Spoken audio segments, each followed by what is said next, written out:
I should let go.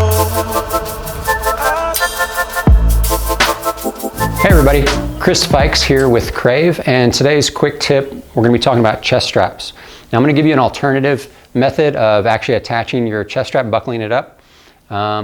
Before I show it to you, I do want to say, this alternative method that I'm about to show you, I'm not suggesting that this is a better way to do it. I'm not suggesting that it's more advanced. I'm not even telling you that you should. All I'm trying to do is give you another option. Now, I like this alternative method, and after I show it to you, I'll kind of explain to you why I like it better. But if you're content doing it the more traditional way, probably the way that you learned to do it in AFF, if that's working for you and you like it and you're content with that, keep doing that. There's nothing wrong with that traditional way of doing it. I'm just going to show you an alternative so you have another option, another choice, and I'll tell you why I prefer it, and then you just make your own decision.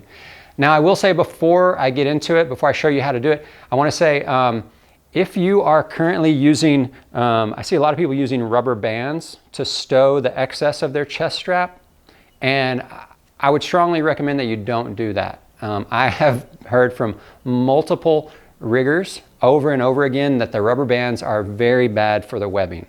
They will damage this webbing, they'll make it really fuzzy and furry, they'll mess it up. So if you're using rubber bands, I would suggest that you don't do that. Get rid of those rubber bands. Get a stower, a stow keeper. There's a bunch of companies, not a bunch, but there's a few companies out there that make them. Lots of fun designs, cool stuff. Or you can just get a piece of elastic webbing. That's basically what this is. So just don't use rubber bands. All right, so here you go, right here, through the same way that we normally would as far as attaching the chest strap to the buckle. Go ahead and put it through. Go around. Keeper. All right, so this part is exactly the same because obviously we have to make sure that the buckle is still working correctly, that it's going to hold tight when it's under pressure. So this part is going to be the same. We're going to go ahead and tighten it up wherever you like it, the tightness that you prefer. And then normally, the traditional way, we would just fold this back and forth, right? And then we would have a keeper or something that would go and hold this. Okay, but what we're going to do is we're going to take the chest strap, we're going to take the excess, and then we're going to fold it back towards the buckle, right?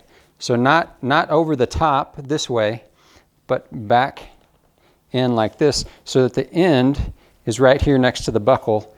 And then we're going to take this excess loop. What we're going to do is we're going to take this loop and we're going to put it through this little gap right here in the buckle.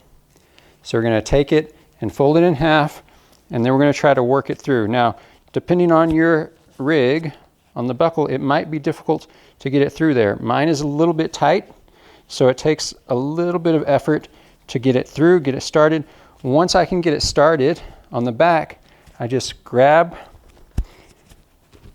this little part right here, push it through a little bit more. Right, there it is. Now we're going to pull this excess out. See, it pulls it tight right there. And then we're going to pull that all the way up. Then, here on the back side, you can still have a keeper. Some people will just put the keeper over it like this right here. I took my keeper off so that you could see. Or some people will fold it in half on the back and put a keeper on it like that.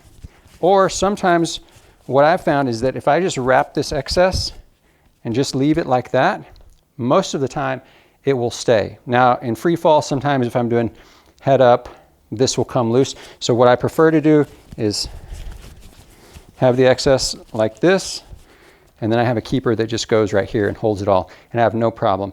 And then what's awesome is once I've deployed my canopy is open, all I have to do to release it is I just grab a hold of this little thing right here, this end, and pull on it, and you can see it's just going to pull that out, pop it out, and then that's it. Then all I have to do to loosen my chest strap is that right there. So that's why it's so easy. So again, let me go over it again. Put the chest strap on the normal way.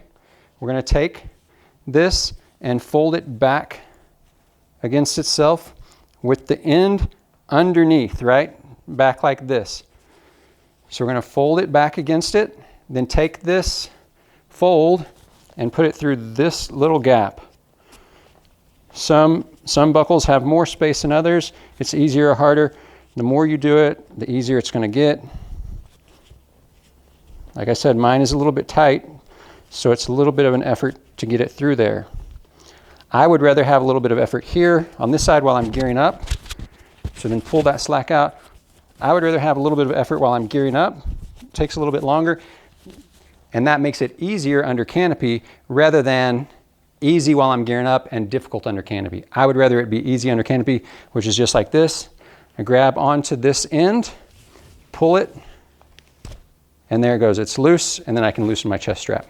All right, so I think you can see from that little video that I just showed you and my explanation, you can see why I prefer that method of attaching my chest strap, because it makes it really easy to quickly release the excess, not release the chest strap, but release the excess and then loosen the chest strap. Now I'm gonna have another video later on that talks about loosening your chest strap, why that's important, why that's beneficial, why you probably should. It's not necessary, it's not something you have to do, but I'll have another video on that. And I'll also talk about opening sequence in a separate video. And that goes along with chest strap, toggles, collapsing your slider, all those different things. But for today, I just wanted to show you this alternative method. I personally like it. I think it's much more convenient. It's a little bit more difficult to get it, but once you kind of get in the habit of doing it like this, of connecting your chest strap in this way, it'll be just as quick, just as easy as the traditional method. But again, like I said, you pick whichever one works best for you, whichever one you like, and just go with it, man. They're both good options. Neither one of them's wrong. I don't think either one's better than the other. It's just your personal preference. I hope that's helpful. Go check out the Crave website. Check out the courses that we've got up there. We're going to keep adding more and more courses. We've got angle flying, canopy piloting, camera flying, wingsuiting, vertical, big way, all sorts of stuff. We're going to keep adding more and more content. So go check it out. I'm sure you're going to find something on there that's going to help you, that you'll like. You'll be a better flyer and a safer skydiver. So I hope that's helpful and beneficial, and hopefully we'll see you in the sky. Crave, do more, be better.